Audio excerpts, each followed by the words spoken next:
Never confused for a humble man, King Henry VIII was the first English king to adopt the title Majesty. Henry figured the traditional titles of Grace or Highness, fairly egomaniacal titles in their own right, weren't good enough for him as the king who reigned by the grace of God. He considered himself a royal cult, with the king as the divine leader of the country, and adopted the title of Majesty because divine cult leader Henry VIII was quite a mouthful.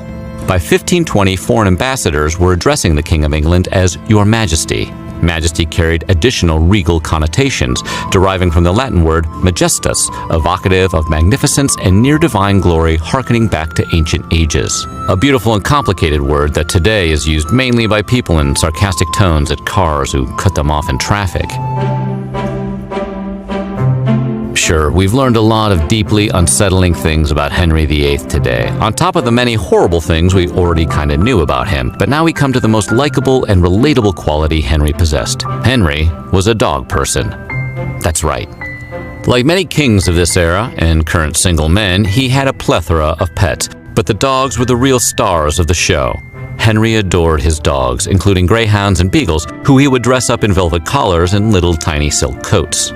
To discourage them from biting humans, he kept the dogs strictly un-keto, feeding them a vegetarian diet of bread and not meat. He was even known to shell out a pretty penny to anyone who brought back his beloved Meatball and Beatrice, if ever lost. Those are names we've chosen to give his dogs and not historically accurate. To show his friendship during a time of war, Henry gifted Holy Roman Emperor and nephew of his first wife, Catherine, Charles V, 400 dogs trained to attack enemies. Yeah, there were dog armies in 16th century Europe, but that's for another weird history.